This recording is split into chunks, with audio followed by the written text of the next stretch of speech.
हमारी कांग्रेस की अध्यक्षा श्रीमती सोनिया गांधी की तरफ से संदेश आप सब लोगों के लिए लाई हूँ और उसको मैं पढ़ना चाहती हूँ।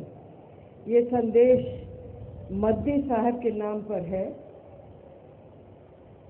और इस संदेश के वाक्य हैं, मुझे ये जानकर खुशी हुई कि जमीयत उलेमा हिंद का 31 सम्मेलन 10 मई 2012 को होने जा रहा है। आपने इसी मौके पर मुझे याद किया, इसके लिए मैं दिल से आपका शुक्रिया अदा करती हूँ। आज हिंदुस्तान के सामने अल्पसंख्यकों को तथा पिछड़ी जातियों को सुरक्षा और तरक्की का मुद्दा सबसे अहम है और पेचीदा भी है, जिसे जल्द से जल्द सुलझाने की जरूरत है। इस संदर्भ में यूपीए सरकार के जरिए तालीमी और सामाजिक तरक्की की कई योजनाएं का ऐलान किया गया है, जिन्हें अमली जामा पहनाने के लिए यूपीए वचनबद्ध है। सरकार अल्पसंख्यकों, खासकर मुसलमानों की सुरक्षा और मजहबी आज़ादी पर संजीदगी के साथ विचार कर रही है। इस सम्मेलन में अल्पसंख्यकों की समस्याओं को लेकर जो भी विचार होंगे, मेरे दिल में उसकी बड़ी कद्र है। मेरी शुभकामनाएं सम्मेलन के साथ हैं। श्रीमती सोनिया गांधी।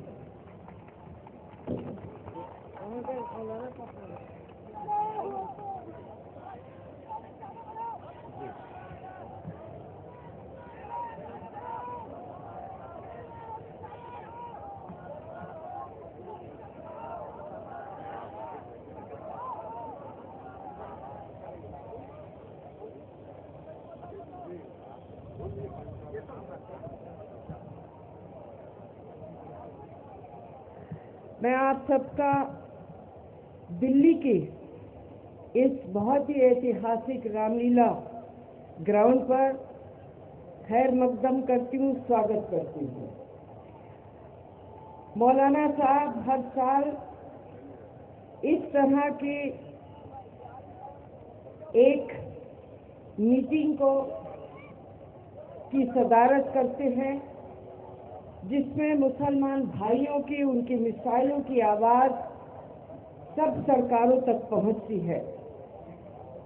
आज मैंने देखा है कि 17 रेजोल्यूशन जमायत उलमा हिंद की तरफ से पेश किए जा रहे हैं और ये जो 17 रेजोल्यूशन हैं वो अपने आप में एक ऐसी जगह रखते हैं जिसमें सबको सोचना पड़ेगा और जिसको जहां तक हो सके कबूल करना पड़ेगा, क्योंकि मुसलमान भाई हमारे देश के बाशिंदे हैं।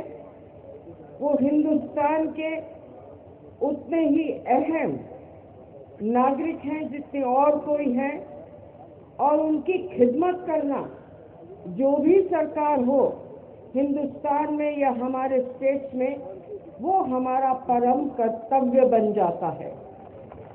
और मैं ये भी कहना चाहती हूँ कि हम दिल्ली में कोशिश कर रहे हैं, क्योंकि दिल्ली एक ऐसी नगर रही है जहाँ से उर्दू की पैदाइश हुई है।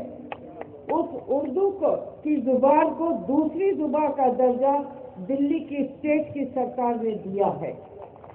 इससे हमें फायदा हुआ है कि जो जुबान लग रही थी कि शायद अपने इतिहास में विलीन हो जाएगी, गुम हो जाएगी, वो आज उसमें फिर से ताजगी उसमें आई है और वो जुबान अच्छी तरह से अब बोले जाने लगी है।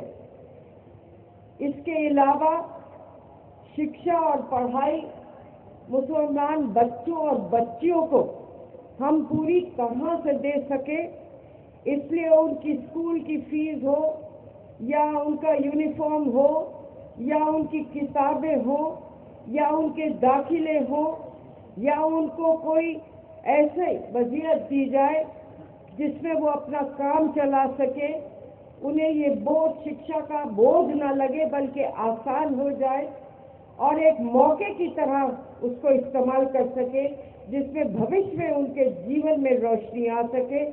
वो उन हमारी तरक्की के आयामों को छू सके जैसे उनके और भाई और बहन छूते हैं। ये भी हमने फैसला लिया है और वो फैसला अमल भी नहीं हो गया है बल्कि बड़ी तेजी से आगे बढ़ रहा है।